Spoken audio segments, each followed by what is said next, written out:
The scene opens backstage in a dimly lit corridor. The camera moves slowly through the shadows, the low hum of fluorescent lights echoing in the distance. The air feels heavy, and the tension is almost physical. A door creaks open at the far end of the hallway, and Solo Sikoa steps out, his white towel draped over his shoulder, his eyes cold and focused. Behind him move three men, the Mfts. Dressed in black, expressionless, and silent, they follow him without hesitation. Solo walks with purpose. Every step is deliberate, every turn is precise. The Mfts form a protective formation behind him, their boots striking the floor in perfect rhythm. The presence of these men feels different from any group in WWE, no words, no smiles, no hesitation. Just discipline and control. Solo stops in front of a steel door marked, "Authorized personnel only." He scans the area around him, ensuring no one is near. Then, without speaking, he pushes the door open and steps inside. The Mfts follow, closing it behind them. Inside the room, the lighting is dim, with only a single bulb swinging faintly from the ceiling. A long table sits in the center, covered with a black cloth. On top of it, a locked metal case rests, scratched, worn, and clearly important. Solo places his hand on it and takes a deep breath before opening it slowly. Inside the case are 4 red armbands, each embroidered with the initials, MFT. He looks down at them for a few seconds, the faintest glimmer of pride in his eyes. Then, one by one, he hands them out to the 3 men standing before him. They take them silently, nodding once, slipping the armbands over their forearms. Solo doesn't speak. He doesn't need to. The silence between them speaks louder than any words could. This is his unit, his creation. The camera pans across their faces.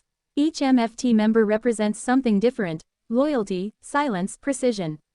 They are not family by blood, but by design.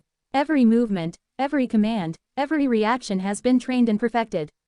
They are Solo's shield and his weapon.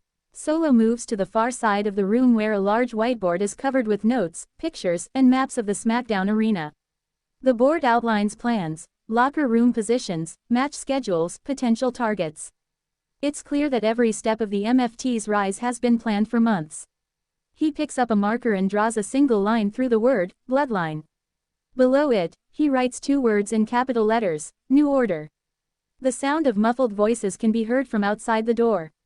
2 WWE superstars pass by, laughing, unaware of what's unfolding behind the door. The laughter fades, replaced by the sound of the door latch clicking again. Solo stands tall, eyes locked on the board. He turns slowly, facing his MFTs. Each man stands perfectly still, waiting for his signal. Solo raises his hand and points toward the door. Without a second of hesitation, 2 MFTs move out. They open the door and step into the hallway, their presence causing the passing crew members to freeze. The remaining MFT stays behind with Solo. Solo picks up the towel from the table, wrapping it around his shoulders again. His face remains unreadable, but the power in his eyes is undeniable. For months, he's been misunderstood, seen as a silent enforcer, a background figure in the chaos of the Bloodline's downfall. But the truth runs deeper. The MFTs were never just muscle. They were a mission, built from the ground up by Solo himself. Each MFT was chosen in secrecy, trained away from the spotlight, loyal only to him. Their goal was simple: restore control where chaos had destroyed it. Rebuild what pride had torn apart. And when the time was right, reveal that Solo Sikoa's silence was not weakness, it was strategy. The camera follows Solo as he steps out into the hallway once more. The 2 MFTs who went ahead now stand guard on either side of the door. Other superstars walk by, glancing nervously, not daring to make eye contact. The MFTs stand unmoving, their faces blank, their presence alone enough to clear the path.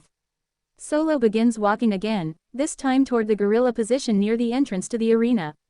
The closer he gets, the louder the crowd becomes on the other side of the curtain. The SmackDown chants echo like thunder. Solo stops just short of the curtain, his head slightly bowed. The MFTs line up behind him, shoulder to shoulder. The camera closes in on his face. He doesn't blink, he doesn't speak. The roar of the crowd grows louder and louder. For the first time, Solo raises his hand slowly, and the MFTs respond immediately, tightening their gloves, fixing their armbands, ready for what's next. Then, he walks forward. The curtain parts. The lights hit him. The fans erupt into a mix of cheers and jeers, not knowing what to make of the man who walks without emotion, followed by 3 shadows who move like soldiers. Solo steps into the ring without saying a word. The MFTs stand at ringside, hands clasped, watching the crowd. The atmosphere feels different, not chaotic, but coldly controlled. The music fades, and the entire arena waits, but Solo still says nothing. He looks down at the mat, then slowly raises his right arm. The MFTs respond by forming the shape of their insignia, a symbol of unity and control. The meaning is clear now. The bloodline era may be over, but its foundation lives on in something stronger, colder, and far more calculated. Solo Sikoa's MFTs aren't just a group. They're an extension of his will, silent, precise, and loyal only to him. Every move they make is part of a larger plan that no one in WWE fully understands yet. The scene fades out as Solo stands in the center of the ring, his eyes locked on the camera, the MFTs surrounding him like an unbreakable wall. The crowd chants uncertainly, unsure whether to cheer or fear what's coming next. The screen cuts to black with white letters appearing across it. Solo Sikoa's MFT mission: control, loyalty, domination.